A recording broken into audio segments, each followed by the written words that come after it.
మీరు స్కూల్కి నడుచుకుంటూ వచ్చారా, బస్సులో వచ్చారా, ఆటోలో వచ్చారా, ఎలా వచ్చారు? చాలా ఎండగా ఉంది కదా, చాలా ఎండగా ఉంది కదా. మీకు ఎక్కడన్నా చల్లగా అనిపిస్తే బాగుంది అనిపించిందా?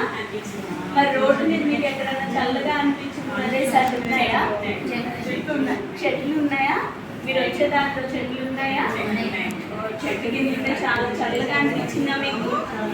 రైట్. ఆ చెట్ల మీద మనతో పాటు ఇంకా ఏమేమి ఉంటాయి? మన చెట్టు కింద వాగినట్టుగా పక్షులు ఉంటాయి కదా. మీకు పక్షులన్నింటిలో ఏ పక్షి అంటే ఇష్టమమ్మా? చిలకంటే ఇష్టమా? రైట్. మనం చిలక మీద ఒక పాట పాడుతున్నామా?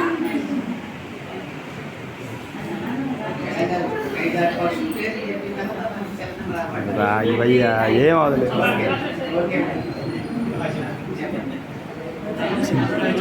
ఇదేం చెట్టమ్మా?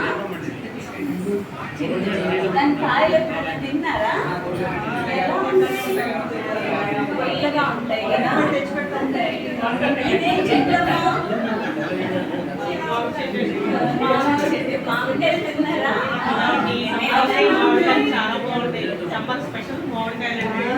మరి ఇదేం చెట్టమ్మా? కొబ్బరి చెట్టు ఎలా ఉంటుంది? ఆ కొబ్బరికాయలు ఎలా ఉంటాయి?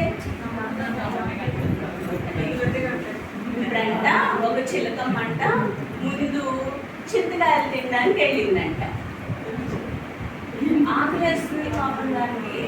ఏం తిన్నామా అని ఎగురుకుంటా ఒక చింత చెట్టు దగ్గరికి వెళ్ళిందంట. మరి చింతకాయ తింటే ఎలా ఉంటుంది?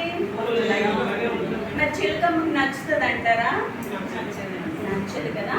అప్పుడు చింత చెట్టు అందంట, వద్దు అనవసరంగా నా దగ్గర రావద్దు, అది తినద్దు, ఈ పళ్ళన్నీ పాడైపోతాయి, వద్దమ్మా అని పంపించేసిందంట.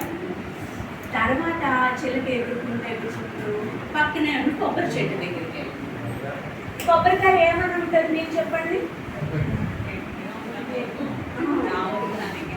వెరీ గుడ్ కదా. మీ ముట్టిపోతుంది, అది కూడా వద్దండి. అప్పుడు ఎగురుకుంటూ చిలకమ్మ ఎక్కడికి వెళ్ళింది చూడండి. మామిడికాయ ఏమని ఉంటుంది కదా. అక్కడ తిన్నాక సరే ఇంకో పక్కన ఇంకొక చెట్టు ఉందంట.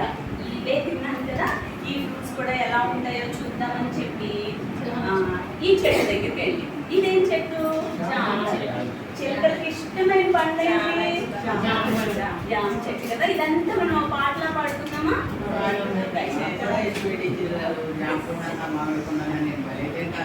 తింటారా? అయితే పాట పాడుతున్నాం.